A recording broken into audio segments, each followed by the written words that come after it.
Greetings. Welcome to RF Industries' second quarter fiscal 2024 financial results conference call. At this time, all participants are in a listen-only mode. A question-and-answer session will follow the formal presentation.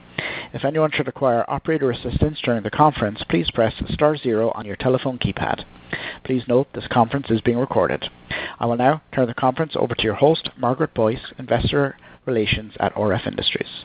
Margaret, you may begin. Thank you, Paul. Good afternoon, everyone, and welcome to RF Industries' second quarter fiscal 2024 earnings conference call. With me on today's call are RF Industries' Chief Executive Officer, Rob Dawson, President and COO, Ray Bibisi, and CFO, Peter Yin. We issued our Q2 earnings release after market today. That release is available on our website at rfindustries.com. I'd like to remind everyone that during today's call, management will make forward-looking statements that involve risks and uncertainties. Please note that except for the historical statements on this call today may constitute forward-looking statements under the securities exchange laws. When used, the words anticipate, believe, expect, intend, future, and other similar expressions identify forward-looking statements. These forward-looking statements reflect management's current views with respect to future events and financial performance and are subject to risks and uncertainties. Actual results may differ materially from the outcomes contained in any forward-looking statements. Factors that could cause these forward-looking statements to differ from actual results include the risks and uncertainties discussed in the company's reports on Form 10-K and 10-Q and other filings with the SEC. RF Industries undertakes no obligation to update or revise any forward-looking statements. Additionally, throughout the call, we will be discussing certain non-GAAP financial measures. Today's earnings release and the related current report on Form 8-K describe the differences between our GAAP and non-GAAP reporting. With that said, I'll now turn the conference over to Rob Dawson, Chief Executive Officer. Rob? Thank you, Margaret. Welcome to our second quarter fiscal 2024 conference call. I'm here today with Ray Bibisi, our President and COO, and Peter Yin, our CFO. I'll start with the highlights of the second quarter results and our strong market opportunity. Ray will then discuss some updates in our sales organization and what we're hearing from customers. And finally, Peter will cover our financial results. Before I get started, I realized that we stole some of our own thunder when we pre-released an outlook for the second quarter a few weeks ago. While that preview will not become a normal practice, it was necessary since there was a material increase not just in order flow but also in our backlog that we felt needed to be publicly disclosed. We're pleased to see early signs of a recovery in our core markets. In the second quarter, we saw meaningful sequential improvement. Net sales were up 19.7% to $16.1 million. Gross profit margin improved 540 basis points to 29.9%. Our operating loss was cut dramatically, and adjusted EBITDA returned to positive territory. This is the strongest indication yet that our business is on the rebound after a very challenging 2023, marked by significant cuts in telecom CapEx spending. Our results showed improvement largely due to a steady reduction in operating expenses, as well as the strategic transformation of our portfolio to offer higher quality, higher value solutions. As we've talked about for several quarters, we've been positioning the company to benefit from some major market trends by working to transform our product and solution portfolio. We believe that we're nearing an inflection point in that portfolio pivot, driving higher margins and strength in the market. Q2 is the first quarter where you can really start to see that transformation show up in our results. There was significant margin improvement driven by a better product mix. We've had the goal to return to 30% or greater in gross margins, and we effectively achieved that this quarter even with modest sales results. Additionally, with all the work that the team has done on our operating expenses, we've created tremendous operating leverage in the business. To give a little more detail, this quarter, our revenue reflected a greater contribution from newer product areas like small cell solutions and DAC thermal cooling products. These increased sales contributed to an overall better performance. And while we're just getting started with these solutions, going forward, we expect that the shift towards higher value products is sustainable based on recent incoming orders. For example, last month we announced several large orders totaling approximately $4 million across multiple product areas, including a $2 million win for small cell solutions from one key customer in the Tier 1 wireless carrier ecosystem. Based on these recent orders, telecom companies seem to be moving forward on upgrading their infrastructure with cost-effective and technology-forward products. We continue to be bullish on medium and long-term recovery in our markets, and if wireless CapEx continues to normalize, that would certainly have a positive impact on our overall business across the board. That said, once you've been stuck in a trough for a while, you look for alternative ways to avoid repeating that experience. For our team, that means looking beyond our traditional markets for new opportunities to deploy our portfolio of technologically advanced products that have many applications. Fortunately, the growth of our product and solutions portfolio, both organically and through acquisitions, has greatly expanded our offer and our customer relationships. These new additions, along with our standard and custom interconnect products, have allowed us to explore new market segments outside of the wireless carrier space. We're working hard to expand our customer base in existing markets. We're also using the wins in those current markets to explore the opportunity in other market segments. We believe that our updated solutions offering is allowing us to help solve new communications and connectivity challenges and positions us for growth in the best end markets and opportunities with less cyclical and more valuable solutions. This expanded and transformed offer aligns us to benefit from enhanced spending on some of what I'll call market mega trends. Let me walk through a few of these trends where we feel our offer is relevant. First, an obvious one, 5G and the related densification of the wireless infrastructure to fill in coverage gaps and address capacity demands. We've been at the forefront of this discussion around densification for several years, and based on our history supporting stadium and large venue build-outs, RFI has a sterling reputation for supplying many components needed for these projects. With our integrated small cell and installation materials offer, we're primed for the expected increase of street-level coverage. Our reputation for being a reliable, easy-to-work-with partner with a broad range of connectivity solutions is our calling card with the wireless carrier ecosystem. Second, with the insatiable need for data both in mobile and fixed environments, and the related AI boom that we're all hearing about, we're seeing some helpful trends. Researchers have suggested that AI could also lead to a shocking amount of power consumption, up to a 10-fold increase. This is not surprising based on estimates that data centers are expected to double in the next year. While we don't compete directly in the hyperscale data center space, we absolutely see that demand bleeding over into the edges of the network. The build-out of data centers is pushing networking equipment further to the edges of the network and into the small buildings, cabinets, and enclosures that reside there. This is where we can shine, by cooling this equipment in a cost-effective and environmentally sound way. Our DAC thermal cooling offer is seeing an increasing level of interest in several applications where we can help solve these energy needs. Next, the United States continues to have a heavy focus on providing high-speed internet for everyone, regardless of where you live and work. The U.S. government is spending billions of dollars to provide universal connectivity with high-speed internet to all communities, but especially in underserved communities. Known as the Broadband Equity Access and Deployment, or BEAD program, the government is providing over $42 billion to expand high-speed internet access through infrastructure deployment and adoption programs in all 50 states and its territories. We're developing strong relationships in these markets and are actively working to become better positioned to benefit from this major uplift in infrastructure spending. Finally, with well-known initiatives in the defense and aerospace market, along with the new frontiers that are being driven by space companies, we believe that we can see meaningful additional streams of revenue from providing innovative solutions in these markets.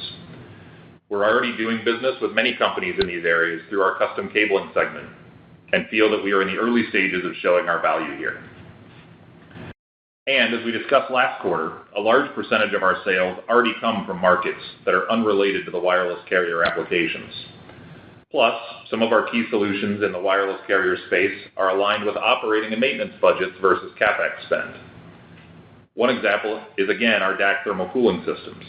These patented systems are built to stand the rigor of outdoor environments.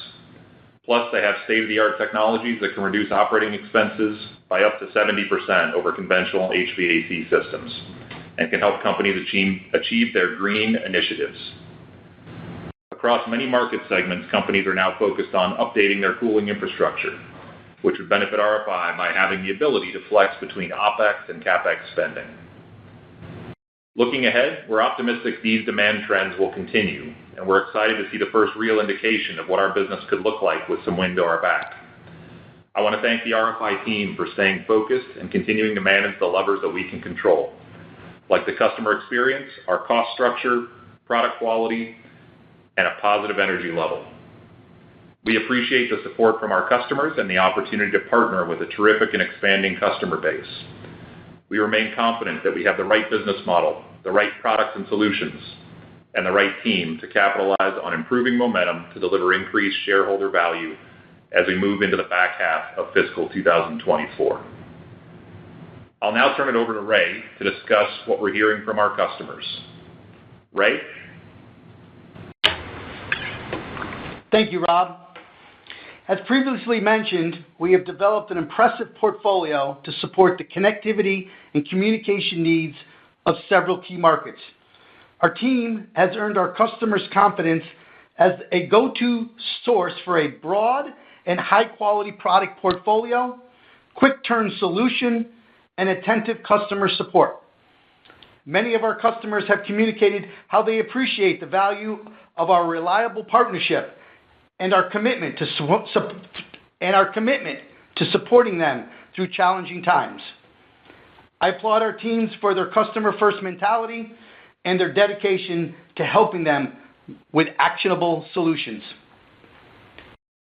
As a part of our go-to-market strategy, we reorganized and strengthened our sales leadership team. John Cirincione has assumed the role of VP of Sales of Key Accounts, focused on end customer applications and business development.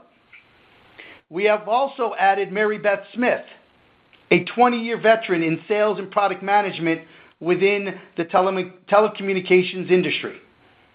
As Vice President of North American Distribution Sales, Mary Beth will be focused on further enhancing RFI's strong reputation within the channel segment.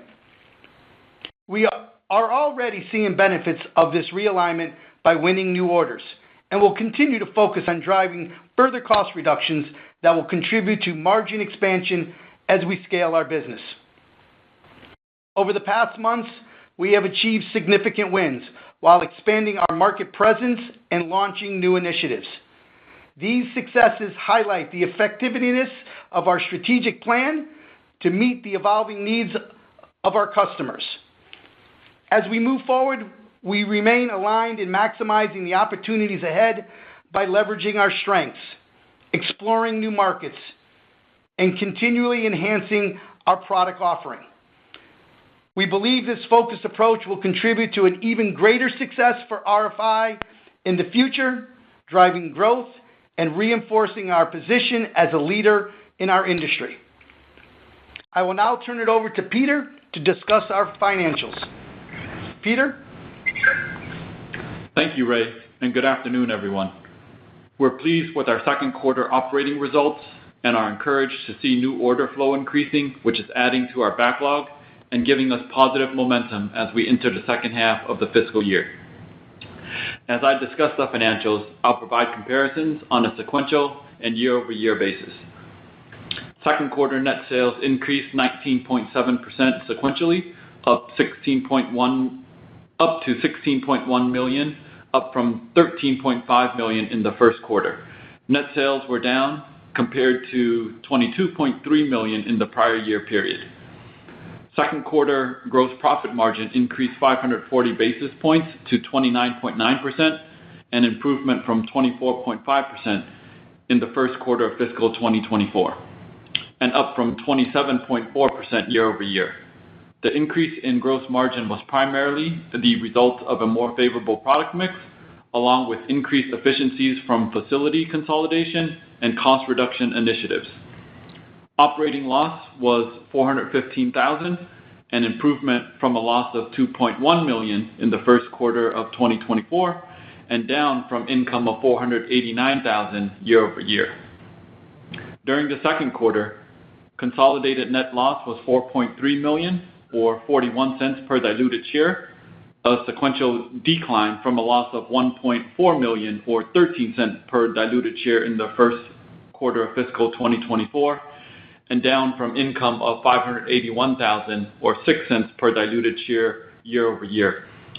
It's important to note here that in the current period, the consolidated net loss was driven primarily by a $3.6 million tax provision relating to a valuation allowance on our deferred tax asset balance, which is a non-cash event. Non-GAAP net income was $132,000 or 1 cent per diluted share, an improvement from non-GAAP net loss of $1.4 million or 14 cents per diluted share in the first quarter of fiscal 2024, and down from non-GAAP net income of $1.2 million or 11 cents per share year over year. Second quarter adjusted EBITDA was $572,000, up from adjusted EBITDA loss of $1.1 million in the first quarter of 2024, and down from adjusted EBITDA of $1.4 million year over year. Moving to the balance sheet.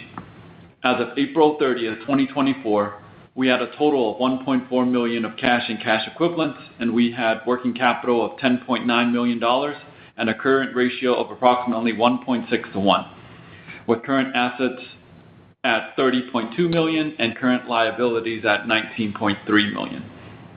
The line of credit we entered into in March has a term of 3 years and will allow up to $15 million depending on our borrowing base.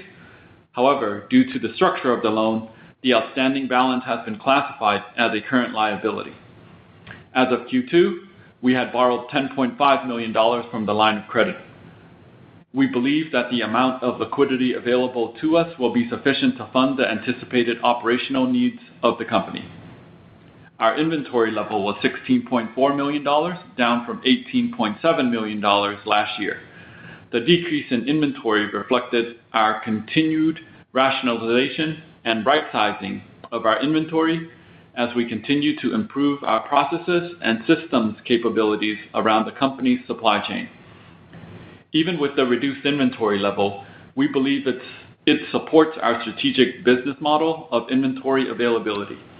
We continue to manage this closely as we expect to see increased demand in 2024 as spending in key markets gradually normalizes over the coming year. Moving on, we are seeing momentum build around new business. Our backlog as of April 30th, 2024 was $18 million on second quarter bookings of $17.9 million.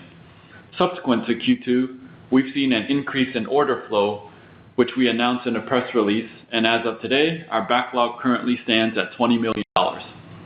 As we look ahead, we believe we have positioned the company for a positive macro demand. We believe we have positioned the company for the positive macro demand trends. We are excited about our opportunity to deliver high-quality solutions to our customers while generating improving financial results for our shareholders. With that, I'll open up the call for questions. Thank you. At this time, we'll be conducting a question-and-answer session. If you would like to ask a question, please press star 1 on your telephone keypad. A confirmation tone will indicate your line is in the question queue. You may press star 2 if you would like to remove your question from the queue. For participants using speaker equipment, it may be necessary to pick up your handset before pressing the star keys. Once again, please press star 1 on your phone if you wish to ask a question at this time. One moment, please, while we pull for questions. Once again, that is star 1 if you wish to ask a question on today's call. First question today is coming from Josh Nichols from B. Riley. Josh, your line is live. Yeah, thanks for taking my question, and great to see such a big sequential improvement in the margins despite, what's still a relatively modest revenue base compared to some of the historical numbers you guys have put up. Could you dive into that a little bit more? I'm kind of curious about the magnitude of the margin differential between some of these new densification and the direct air cooling products that you're seeing a big uptick in demand relative to the traditional offerings that you guys have sold. Yeah, sure. Thanks, Josh.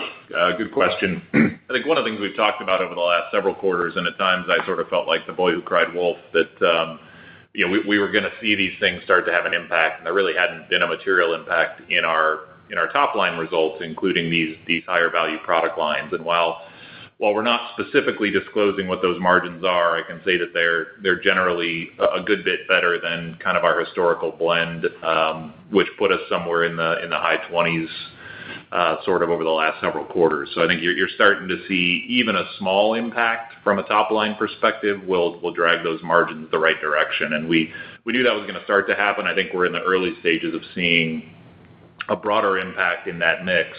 So the better those product lines do, which again, we feel pretty good about, it's going to have that meaningful impact. And as you pointed out, with modest sales growth, you can still get to a nice margin level, which we've been waiting to see that and be able to talk about it more specifically when it happens.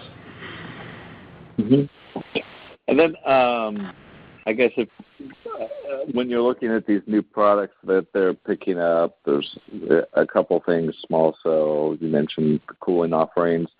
Is there like one or two specific offerings that you are seeing some increased traction on in the near term? And could you, to that extent, kind of elaborate on the pipeline? You've already secured some pretty large wins there. Do you expect to see some other mid-high six-figure or seven-figure kind of overall awards for the remainder of this year for those offerings? Yeah, good question. I think so. From a new opportunity perspective, we continue to have a pretty robust pipeline of opportunities. That's some of which have been out there for a long time, and some are showing up because we're starting to have some successes and be able to use those as the tip of the spear to break into other opportunities and other customer needs. So I think we're sort of normalizing the business around seeing these six-figure purchase orders much more frequently, which is where we get into the materiality discussion of you go back 5 or 6 years ago and we would have disclosed something like that. Now we're at a point where you see several of them combined together, and you put out news like we did a few weeks ago, where we had this influx of $4 million in sales in a handful of large orders. I think we're getting used to the fact that those are going to come in more readily like that, and will be drawn against over the course of time. And I think that's probably the bigger point here is these are more programmatic from a sales perspective. So the sales cycle is a little longer. You have to get approval, which, as we mentioned in the prepared notes, is something that we've done a good job of getting in front of them, getting a lot of different product lines approved by some key customers. It's not just one or two. In many cases, we're talking half a dozen customers who've given us approvals and or are working in putting products in their labs to make sure that they'll fit the needs of what they have within their network. So I think the short answer is we expect those kind of larger six-figure orders to continue to flow every so often. I think that there's another point is some of these things, especially on the DAC thermal cooling side, are more tied to an operating and maintenance budget, which may be, from an order perspective, more front-end loaded in a year, depending on purchasing patterns. Sometimes they'll put a large order in and draw against it for the year. Sometimes it becomes a quarterly sort of order placement, and then there's the call it immediate needs or more emergency needs that flow in kind of off and on throughout the year. So I think it's a new pattern that we're adjusting to. We'll disclose the materiality of them when they come in, but I think when you look at our backlog, going up from a sales perspective, going up, $2.5 million, call it, and then seeing our backlog go up again, I think that gives us the momentum. Whether the timing is always perfect on, in which 90-day period does something ship, I think overall we're seeing a definite uplift in our expected results. That's great. I guess like you talked about the cadence a little bit, right? Some very good sequential improvement. I guess when you look at the backlog, the mix, and that's only on just over $16 million of revenue, I guess is it fair to assume that you expect some potential sequential increases to revenue throughout the remainder of this year, and that gross margins in the second half would be north of 30% as that revenue would grow from the current base? Yeah, so I think your first point, we certainly expect the second half of the year to be better than the first. it's sometimes hard, and we've, a company of our size, a $500,000 movement of a shipment from one week to the next can shift to another quarter and completely throw off what we've just said. So I'm cautiously optimistic to say, we expect sequential growth. We certainly expect the second half of the year to be better than the first, and Q3 and Q4, it's hard to know which one's larger. Do they look the same? Those are the kinds of things that we monitor closely, but it's, I think, more important for us to look sort of year over year. If you look at the last 3 or 4 quarters combined, we're starting to see a recovery that says we expect the next several quarters to be way better than this trough that we've been living in for a little while here. As far as margins go, I think we're starting to see the impact of these higher margin items and the cost work that the team has done. So our expectation is that we're not going to fall backwards on those margins.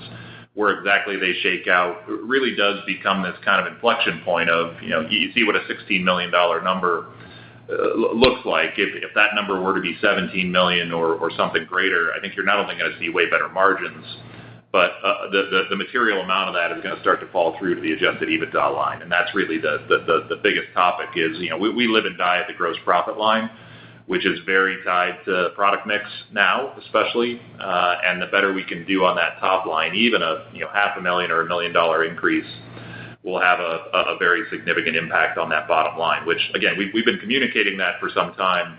I think it's nice to finally have a quarter where you can go, see, this is what we've been saying, and that's kind of where we are now, is hoping to be able to keep doing that, and we feel pretty good, obviously, with the backlog where it is, that we've got some good wind at our back. That's great color. And then last question for me. Now 2 quarters in a row, you've done a lot of operational enhancements too. I'm sure that flows through not just the gross margin, but the OpEx spend. You've been at around like $5.3 million of OpEx each quarter in the first half. Fair to assume that that's going to be a fairly stable run rate from here? Or are there any other things that we should be cognizant of when we're thinking about the operating expenses for the back half? Yeah, so I think we 5.3 is a good number. We believe there's room to make that a little better. We also need to be smart about the idea that we have taken out a lot of cost, and the last thing you want to do is take out so much cost that you can't address the recovery of sales and the increased demand that's happening in the market. So we're trying to be patient and smart about it and kind of work through it as we see things changing. But I think overall, we expect that there's opportunity to reduce that some additional amounts as we go kind of through the next couple of quarters here, and we would start the next fiscal year with an even lower OpEx line than the 5.3. So I think you're seeing kind of a normal number, but there is room for us to, we believe, make that a little better. Great. Thank you. I'll hop back in the queue. Okay. Thanks, Josh. Thank you. And once again, if there are any questions, please press star 1 on your phone. Any further questions today, please press star 1 on your phone at this time. And there were no other questions from the lines at this time. I'll now hand the call back to Rob Dawson, CEO at RF Industries, for closing remarks. Great. Sounds good. Thank you, Paul. And thank everyone for joining us today. The team and I look forward to sharing our fiscal third quarter results in September. Have a great day and enjoy your weekend. Thank you. This does conclude today's conference. You may disconnect your lines at this time and have a wonderful day. Thank you for your participation.